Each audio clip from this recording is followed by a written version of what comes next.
Assalamualaikum warahmatullahi wabarakatuh. Selamat berjumpa kembali dengan kami di Tahu-Tahu Ngopi, Tahu-Tahu Melek Demokrasi.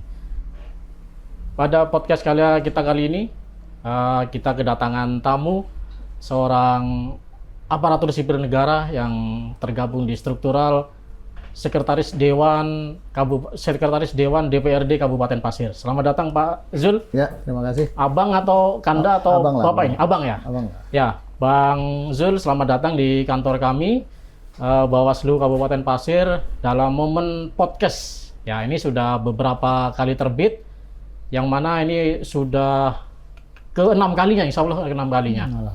Ya, jadi kami ingin merutinkan kegiatan-kegiatan seperti ini sebagai penyambung atau sebagai sarana penguat demokrasi kita. Jadi selamat datang pada Bang Zul, terima kasih atas kehadirannya. Sebelumnya kami ingin korek terlebih dahulu ya. Abang Zul ini sekarang di Sekretaris Dewan DPRD Kabupaten Pasir ya. Betul. Seorang ASN yang mana bertugas untuk memfasilitasi anggota dewan. Boleh cerita sedikit bagaimana proses fasilitasinya itu? Baik, terima kasih sudah diundang di podcast Bawaslu Kabupaten Pasir. Mudah-mudahan ini bisa jadi sarana untuk mengedukasi masyarakat. Ya. Tidak hanya demokrasi, tapi proses menuju demokrasi itu seperti apa. Baik, Sekretaris DPRD itu adalah sebutan untuk pimpinan OPD. Oh, salah satu bagian OPD ya? Iya, dia adalah, jadi sebutan kepala OPD-nya itu namanya sekretaris. Oh. Sama seperti sekretariat daerah, kepala sekretariatnya adalah sekda. Oh ya. Ya, jadi kalau di sekretariat DPRD, kepala sekretariatnya berarti kalau Pemda Sekwan. Sekda, kalau Dewan Sekwan. Oh iya. Ya. Sekwan. Jadi seperti itu. Tapi yang orang banyak tidak paham bahwa orang seringkali bilang memaknai bahwa Sekwan itu seperti sekretaris dinas, bukan. Dia kepala OPD. Sebagaimana sekda, kepala OPD di sekretariat daerah. Berarti levelnya kepala OPD. Sama-sama eselon 2. Oh, eselon 2. Ya, sama dengan kepala dinas yang lain, kepala badan itu. Sekwan itu sama. Ada hal yang berbeda dari Sekwan, bahwa regulasi mengatur bahwa sekretaris DPRD itu ditunjuk dan dilantik oleh kepala daerah atas persetujuan pimpinan DPRD. Itu bedanya. Atas persetujuan pimpinan. Atas persetujuan pimpinan DPRD. Oh iya. Beda dengan kepala OPD yang lain yang tidak perlu ada persetujuan DPRD. Walaupun itu seorang ASN ya? Ya. Oh. Kenapa? Nah, ini yang orang tidak banyak tahu. Orang lebih banyak mengenal Sekwan ini sebagai kepala OPD di sekretariat, itu doang. Padahal sebenarnya regulasi itu memberikan amanah, konstitusi itu memberikan amanah kepada seorang Sekwan itu menjadi sekretaris alat kelengkapan DPRD. Banggar itu ketuanya ketua DPRD, sekretarisnya harus Sekwan. Ya. Bapemperda, Badan Pembentukan Peraturan Daerah, ketuanya ditunjuk dari anggota dewan, sekretarisnya nggak boleh, harus Sekwan. Badan Musyawarah DPRD, ketuanya adalah ketua DPRD, tapi sekretarisnya harus Sekwan. Kita mungkin yang maksudnya kenapa? Fungsi fasilitas itu ya? Maksudnya bahwa kemudian setiap keputusan politik yang diambil oleh alat kelengkapan yang saya sebutkan tadi, ya, itu harus sesuai dengan alur birokrasi yang benar. Siapa yang menjamin itu? Ya Sekwan, sekretarisnya. Karena tanpa ketua dan sekretaris tanda tangan nggak sah keputusan itu. Nah, ini orang yang nggak banyak tahu. Ya, jadi sebenarnya andilnya Sekwan itu dalam kerja-kerja DPRD ya mungkin cukup vital. Artinya kalau dari penyampaian sampean itu memastikan alur birokrasinya tepat gitu Pak ya? Betul, alur birokrasinya harus benar. Makanya regulasi memerintahkan Sekwan untuk jabatan-jabatan tadi yang tidak boleh diisi oleh partai politik. Oh, ini kalau yang membedakan lebih spesifik dengan kepala OPD itu apa? Pelantikan Sekwan itu harus ada persetujuan tertulis dari pimpinan DPRD. Oh, itu yang membedakan ya? Karena tugas Sekwan itu ada dua. Secara teknis administratif dia bertanggung jawab kepada kepala daerah melalui sekda. Secara teknis operasional dia bertanggung jawab kepada pimpinan DPRD. Itu kenapa kemudian tadi perlu syarat atas persetujuan pimpinan DPRD. Karena secara teknis operasional dia bertanggung jawabnya kepada siapa? Pimpinan DPRD. Secara teknis administratif dia bertanggung jawab kepada kepala daerah melalui sekda. Itu bedanya. Oh. Kalau dari fungsinya, apakah itu sudah mencakup dari tugas-tugas seorang dewan, ya? Kalau menurut Undang-Undang MD3 kan ada fungsi budgeting, pengawasan, dan legislasi. Tugas utama sekretariat DPRD itu adalah fasilitasi 3 fungsi DPRD. Oh. Itu tugas utamanya. Artinya, dari 3 fungsi DPRD, pembentukan peraturan daerah, fungsi penganggaran, dan fungsi pengawasan, kalau tidak berjalan dengan baik, maka ada andil sekretariat DPRD di dalamnya. Fungsi administratif gitu Bang ya. Artinya kalau misalnya perda sesuatu gitu, perda apa gitu, itu isinya termasuk fasilitasi dari Dewan, Sekwan ya? Ya kami yang menyiapkan bahan-bahannya. Begitu ada dokumen KUAP dan PPAS, ya kami ikut membantu untuk menganalisanya. Bagi kami makna fasilitasi ya itu. Kita bicara ke satu saja dulu Bang, fungsi legislasi. Oke. Ya. Apakah? Maaf, mungkin bukan fungsi legislasi. Apa itu? Itu DPR RI. Oh DPR. Ya kalau DPRD Kabupaten Kota itu fungsi pembentukan peraturan daerah. Karena Undang-Undang 23, Undang-Undang 23 itu sebenarnya tidak memberikan ruang yang banyak seluas DPR RI seperti sebelumnya. Undang-Undang 23 itu menyebutkan bahwa kepala daerah dan DPRD adalah unsur penyelenggara pemerintahan daerah. Saya ulangi sekali lagi. Kepala daerah dan DPRD adalah unsur penyelenggara pemerintahan daerah. Maka kemudian ini berdampak terhadap laporan pertanggungjawaban kepala daerah. Dulu disebut LPJ, sekarang disebut LKPJ, laporan keterangan pertanggungjawaban kepala daerah. Apa bedanya? Kalau LPJ itu ada ruang bagi DPRD untuk menerima dan menolak sebelum Undang-Undang 23. Pasca Undang-Undang 23, muncullah LKPJ, laporan keterangan pertanggungjawaban kepala daerah. Tidak ada ruang kepada DPRD untuk menerima dan menolak, hanya memberikan rekomendasi. Karena tadi kepala daerah dan DPRD adalah unsur penyelenggara pemerintahan daerah. Artinya, kalau gagal proses perencanaan pembangunan daerah, penyelenggaraan urusan pemerintahan daerah, itu tanggung jawab bersama antara kepala daerah dan DPRD. Berarti gini Bang, skupnya itu diperkecil atau gimana? Apa tadi fungsi pembentukan peraturan daerah. Pembentuk peraturan daerah. Makanya badannya bukan balek. Bukan badan legislasi ya? Bukan. Badan Pembentukan Peraturan Daerah. Ya, kalau dari pembentukan peraturan daerah itu kan ada sekretarisnya adalah Sekwan. Ya, penyusun draftnya itu kan bisa dari mana saja. Proses penyusunan draftnya itulah kemudian di situ fungsi fasilitasi bermain. Oh, keluar dari isi Bang ya? Ya. Isi dari perda atau gimana itu di luarnya. Jadi sebelum sebuah perda itu diundangkan ya? Dibahas. Belum dibahas karena perda itu kan sekali lagi nanti yang membahas adalah pansus. Panitia khusus ya. Orang-orang dewan sendiri. Ya, orang-orang dewan. Nah, sebelum dia menjadi rancangan peraturan daerah, sebelum dibentuk pansus, itu tugas sekretariat untuk menyusun, memfasilitasi penyusunan kajian hukumnya. Apakah usulan dewan tadi itu betul menjadi kewenangan kabupaten kota yang boleh diatur? Itu tugasnya sekretariat. Selesai menyusun kajian hukum, maka tahapan berikutnya penyusunan naskah akademik, itu urusannya sekretariat.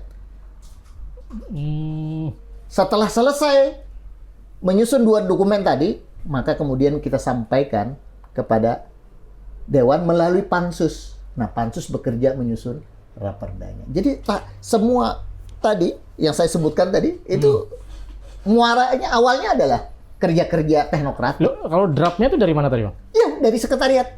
Oh, dari sekretariat. Ya. Misalnya ada perkara mereka tidak setuju kemudian dengan isinya, itu nanti berproses di pansus. Oh. Tapi secara teknokratik itu sudah disiapkan oleh sekretariat. Berarti kalau di situ draftnya dari Sekwan, terus proses berpikirnya membuat draft itu dari sekretaris dewan juga ya? Ya, kami meng-hire teman-teman peneliti, lembaga peneliti, riset. riset, ya dari kampus-kampus. Itu kami bekerja sama.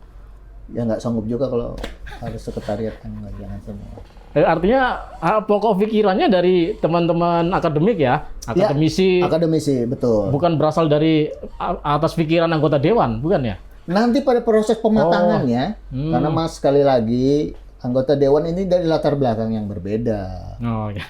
Ya kan? Nah, itu yang harus kita pahami. Dia dari latar belakang pendidikan yang berbeda dan sebagainya. Mungkin ada yang pertama kali punya pengalaman menjadi Bapemperda, ya kan? Anggota Bapemperda ya. Sehingga kemudian tadi makanya kerja-kerja di sekretariat DPRD di lembaga DPRD, orang kan banyak nggak kenal nih DPRD itu dikira dewan. Jadi di tempat kami itu ada 2 lembaga. Jadi kop suratnya itu juga ada 2. Ada Sekwan ada dengan sekretariat DPRD, ada lembaga DPRD. Oh, lembaga DPRD. Ya. Jadi ada 2. Ini malah baru tahu saya. Nah, ada DPRD, ada sekretariat Dewan. DPRD. Nah, oleh karena itu kerja-kerja kami di dalam kami harus bisa memilah mana kerja-kerja teknokratik, mana kerja-kerja politik. Kerja-kerja teknokratik itu menjadi bagian dari tanggung jawab kami sebagai support system, supporting system kami menyebutnya. Ya. Makanya berkinerja atau tidaknya dewan itu ada tanggung jawab sekretariat di bawah, di dalamnya. Ini Bang, ada selama ini kan menyusun peraturan daerah ya. Apakah ada pernah ya suatu waktu dahulu pernah membuat sebuah perda yang isinya atau orientasinya untuk meningkatkan partisipasi, ya, partisipasi publik untuk menyoroti kerja dewan ataupun partisipasi dalam pemilu atau pemilihan itu? Kebetulan belum ada. Oh, belum ada ya? Ya, karena sekali lagi tadi sebagaimana yang saya jelaskan, setiap usulan-usulan peraturan daerah itu harus dimulai dari kajian hukum. Apakah itu menjadi kewenangan kabupaten kota atau bukan? Itu dulu. Kalau dia menjadi kewenangan kabupaten kota, baru kita naik ke level berikutnya, naskah akademik. Jadi kerja-kerja pembentukan peraturan daerah itu teknokratis banget gitu. Itu dalam upaya menjaga bahwa setiap tadi produk-produk perda yang dihasilkan itu tidak keluar dari alur birokrasi yang benar. Oke, kalau disebut misalnya sebuah DPRD kan menghasilkan produk ya, ada perda. Kalau misalnya suatu periode tidak menghasilkan sebuah perda, apakah itu bisa dinilai sebagai bentuk kemunduran dari adanya dewan itu? Nah, ini yang perlu mungkin para masyarakat luas tahu bahwa hari ini karena tadi ada 2 lembaga, masing-masing lembaga ini punya rencana kerja. Sekretariat punya rencana kerja, DPRD juga punya target masing-masing rencana kerja. Rencana kerja sekretariat DPRD tidak bisa disusun sebelum rencana kerja DPRD ini jadi. Karena dia fungsi fasilitasi. Nah, lewat rencana kerja itulah target-target kinerja itu disepakati. Contoh, kinerja terkait pembentukan peraturan daerah. Ya itu. Itu 1 tahun sebelumnya sudah kami buat renja. Ini kami kemarin baru paripurna renja DPRD 2026. Berapa target perda yang akan dihasilkan itu sudah kami rumuskan. Itu sudah riset juga ya? Ya, sudah. Masa perda apa saja yang mau dibuat itu sudah 1 tahun sebelumnya sudah kami siapkan itu. Naskah akademik, kajian akademiknya sudah 1 tahun sebelumnya. Jadi kerja-kerja di sekretariat DPRD Pasir nih rapi lah. Ya, berarti bisa disebut nggak begitu yang saya sampaikan tadi, Bang? Kalau perdanya sedikit, tidak bisa ada tidak sesuai perda dengan renja kita. Ya, tidak itu sesuai. berarti gagal dia. Kinerjanya jelek. Tidak menghasilkan perda gitu ya? Ya, nanti di akhir tahun 29 Desember kan kita ulang tahun tuh. Kami, nah ini udah berapa tahun kami tidak isi hanya sekedar seremonial. Tapi paripurna hari jadi kabupaten kami isi laporan kinerja DPRD. Berarti di situ disampaikan perda-perda yang sudah ya? Iya, targetnya berapa, kemudian sudah menghasilkan berapa. Kinerja pengawasan, itu targetnya apa, sudah sampai di mana. Kinerja pembentukan, kinerja penganggaran, pembahasan dan kesepakatan bersama setiap tahapan-tahapan penyusunan perencanaan pembangunan daerah dari pembahasan KUA PPS, pembahasan Raperda APBD, sampai persetujuan daripada PPT itu sesuai regulasi yang ditentukan nggak waktunya. Dan itu menjadi bagian kinerja DPRD. Oh ya. Oke Bang, dari tadi fungsi pembentukan peraturan daerah ya. Oke. Kalau dari fungsi pengawasan, bagaimana sekretaris dewan ini memfasilitasi? Pengawasan. Jadi di range DPRD itu, fungsi pengawasan di dalam range DPRD itu ada indikator kinerjanya untuk menentukan dia berhasil nggak dalam 1 tahun, gagal atau berhasil. Nah, maka itu dilihat dari indikator kinerja pengawasan. Apa indikator kinerja pengawasan? Indikator kinerja pengawasan itu ada 6 urusan yang dia ampu. Yang dia awasi, yang Ya. mereka awasi ya. Contoh pengawasan pemerintahan bidang hukum dan pemerintahan. Pengawasan pemerintahan bidang sumber daya alam. Pengawasan pemerintahan bidang ekonomi. Pengawasan pemerintahan bidang kesra. Pengawasan pemerintahan pengawasan bidang anggaran. Ke-6 tadi itu diukur, ditentukan indikator kinerjanya. Apa indikator kinerjanya? Rekomendasi DPRD terhadap setiap urusan tadi kepada pemerintah yang ditindaklanjuti oleh pemerintah daerah. Itu yang menjadi tolak ukurnya ya. Ya. Jadi kalau dia kemudian kunjungan kerja, itu ada kerangkanya. Dan masyarakat harus paham, dewan itu tidak semua anggota dewan itu melekat 3 fungsi itu. Enggak. Fungsi-fungsi tadi itu Fungsi 3 ya? Dibagi. Fungsi penganggaran itu kewenangan siapa? Itu yang disebut dengan alat kelengkapan atau KD Banggar, Badan Anggaran. Nah, dia yang bertanggung jawab terhadap fungsi penganggaran. Tidak semua anggota dewan jadi anggota Banggar, tapi dipastikan semua fraksi ada perwakilannya di dalam. Fungsi pengawasan. Nah, kalau beda dengan fungsi pengawasan. Untuk fungsi pengawasan itu diampu oleh alat kelengkapan yang namanya komisi. Makanya ada komisi 1, 2, 3. Itu dalam kerangka menjalankan fungsi pengawasan. Makanya setiap komisi dibagi urusannya. Komisi 1 urusan pemerintah, hukum dan pemerintahan sama anggaran. Komisi 2 kesra, pendidikan, kesehatan, pariwisata dan ekonomi. Itu semua di situ. Komisi 3 itu urusan pembangunan infrastruktur dan sumber daya alam. Jadi semua dibagi habis urusan itu. Ya. Dari sini kita bisa tahu banyak. Sepertinya ada agak kompleks itu kan ya di dalam itu ya. Kompleks, kita bisa tahu ada. Nggak cukup sehari kayaknya. Nggak cukup seminggu lah magang di. Dari fungsi tupoksinya itu juga masih banyak yang perlu diceritakan ya. Fungsi budgeting belum. Tadi kan, tapi itu nanti saja Bang ya. Nantilah di episode berikutnya ya.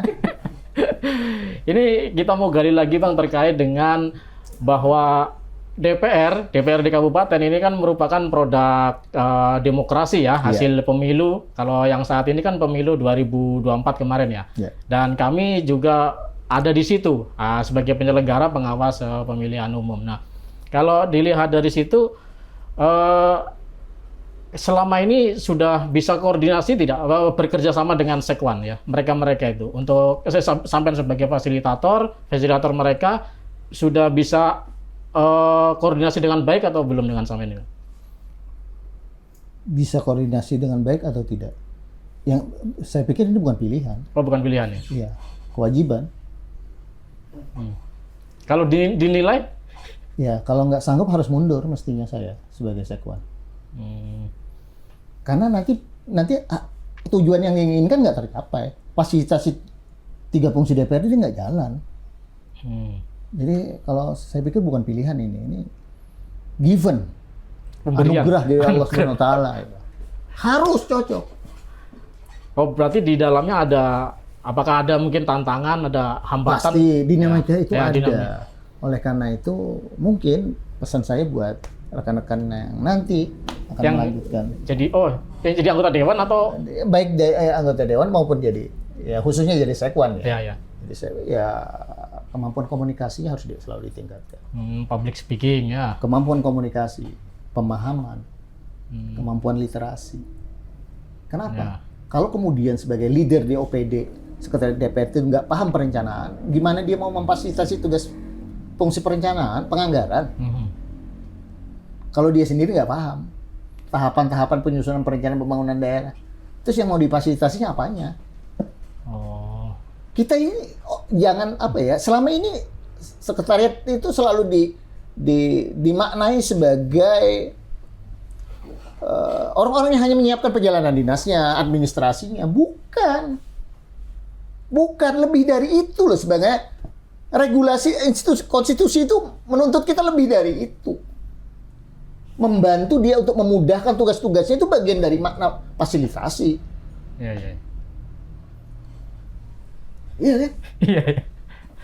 Artinya kalau mereka nyaman difasilitasi, wah, berhasil sudah tugas sekwannya. Iya. Ukurannya apa? Tadi indikator kinerja tadi tercapai nggak? Fungsi-fungsi tadi ya. Iya,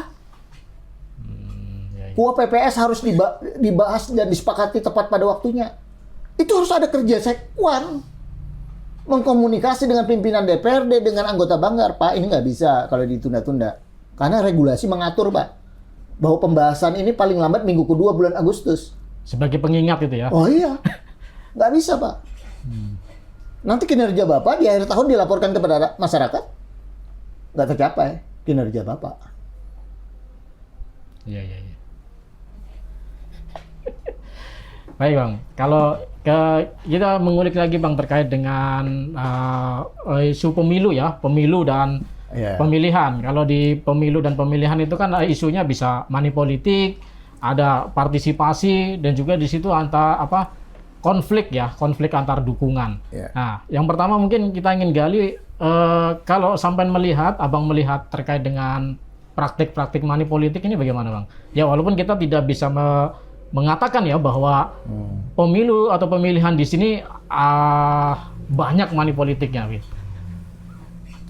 Ya, hari ini sebagai sebuah keniscayaan, ya, sebagai sebuah keniscayaan isu.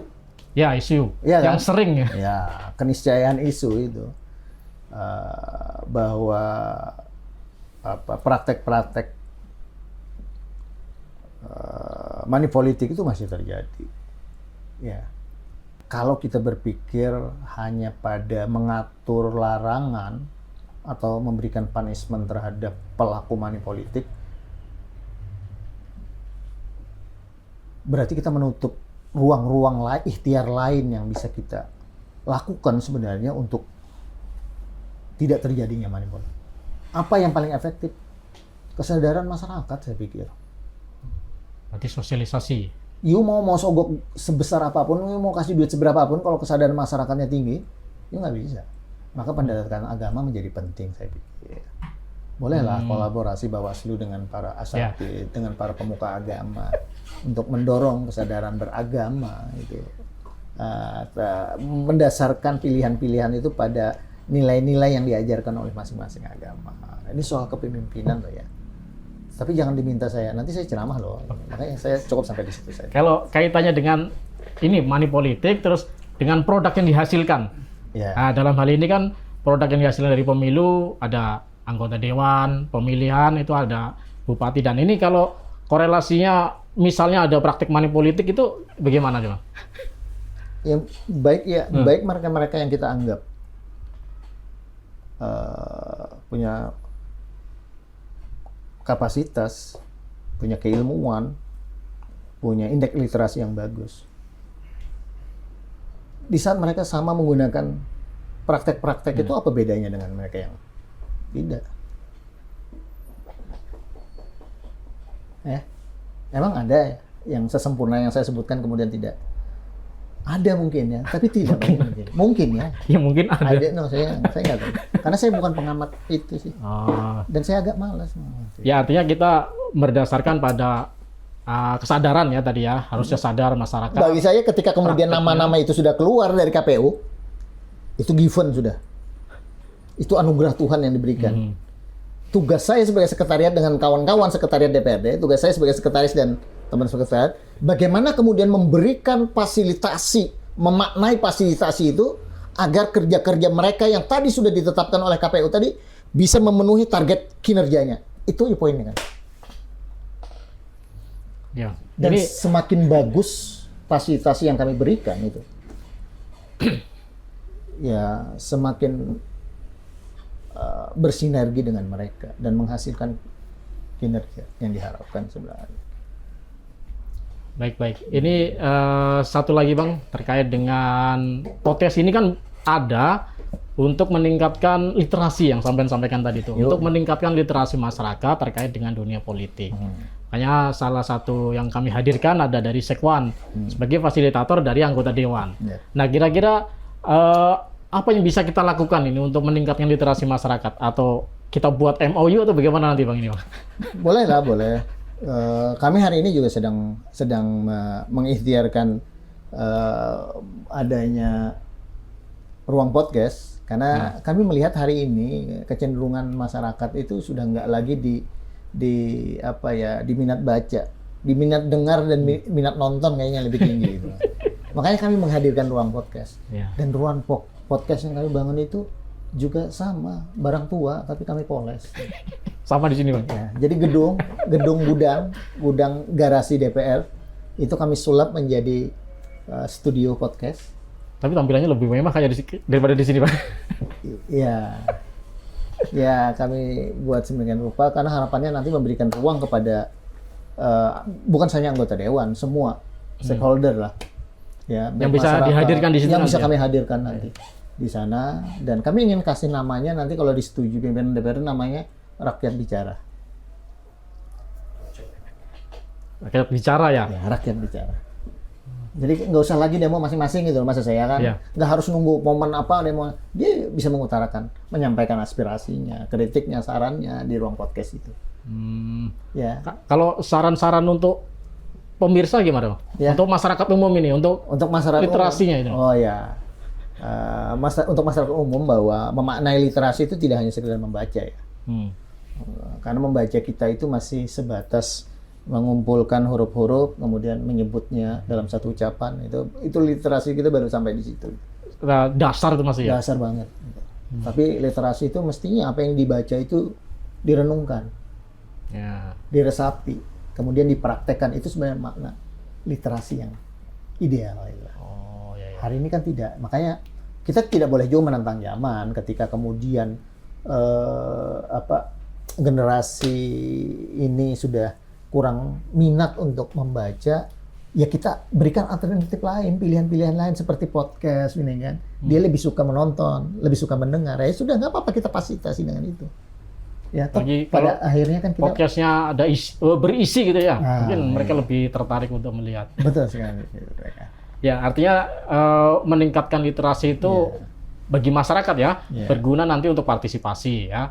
Selain itu juga sebagai persiapan ya, kaderisasi ya. Ada juga untuk menggantikan para anggota dewan, bergantian, termasuk menggantikan sampean ya, sebagai sekwan. Betul. Artinya literasinya harus kuat untuk masyarakat Kabupaten Pasir nih. Podcast yang seringkali pertanyaannya tuh tepi-tepi jurang itu paling disukai itu. Tapi membahayakan itu. Ya, berarti intinya tadi ada peningkatan literasi, termasuk buku-buku yang harus kita baca. Ada referensi Bang ya, buku-buku standar yang perlu dibaca. Waduh, ini itu rahasia dapur. Oh, rahasia. Karena begini Pak, ada fenomena bahwa kadang pulang ngampus, pulang kuliah dari Samarinda atau kemana itu pulang nggak bawa buku. Ada kan begitu Bang ya? Ya ada. Kalau ilmu pemerintahan apa ya yang paling? Ya yang berkaitan. Yang paling tua ya Morgenthau lah. Politics Among Nations. Nggak tahu lagi saya. Nanti di searching Bang ya? Nanti searching lah. Itu adalah buku ilmu pemerintahan tertua lah. Jadi kalau orang-orang belajar tentang politik itu paling tua itu. Politics Among Nations itu buku tertua yang pernah ada. Ya. Ada pesan-pesan Bang? Gini Bang, atau ada pesan-pesan untuk kami ya di Bawaslu ini supaya ada kinerja yang bagus atau apa ya, kolaborasi yang bisa lebih yang bisa kita laksanakan? Ya. Selain podcast tadi kan ya. Kerja Bawaslu kerja tepi jurang juga. Gitu. Iya kan? Yang salah sedikit bisa kepleset, iya kan? Tapi itu challenge-nya di situ sebenarnya. Challenge-nya di situ sebenarnya. kita itu nggak pernah akan menemukan puncak dari potensi diri ini kalau kita nggak men-challenge-nya gitu, ya kan? Oleh karena itu kalau berada di di zona nyaman aja kita nggak pernah berkembang jadi manusia, gitu kan? Oleh karena itu saya pikir dimanapun kita berada sebenarnya bukan persoalan apa tugas yang kita kerjakan, bukan itu sebenarnya. Dan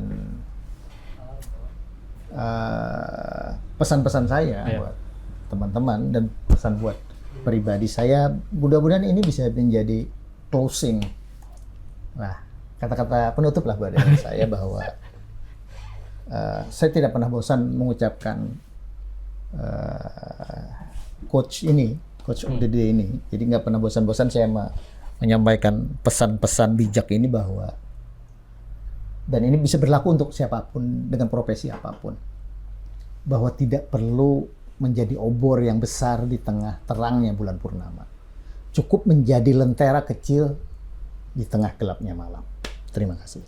Oke, terima kasih Bang Zul yang sudah memberikan informasi banyak ya sebagai pencerahan kepada masyarakat Kabupaten Pasir, khususnya kami yang ada di Bawaslu sebagai pengawas pemilu yang menghasilkan produk para anggota dewan ini ya. Siap. Ya, terima kasih atas Sama-sama. atensinya. Terima kasih Bang Zul sudah hadir di sini. Baik, terima kasih pada semuanya atas atensinya. Kami hadir kembali pada season yang akan datang. Masih banyak yang perlu kita gali informasi dari beberapa narasumber. Sekali lagi kami mengucapkan terima kasih dan Assalamualaikum warahmatullahi wabarakatuh. Waalaikumsalam warahmatullahi wabarakatuh. Terima kasih.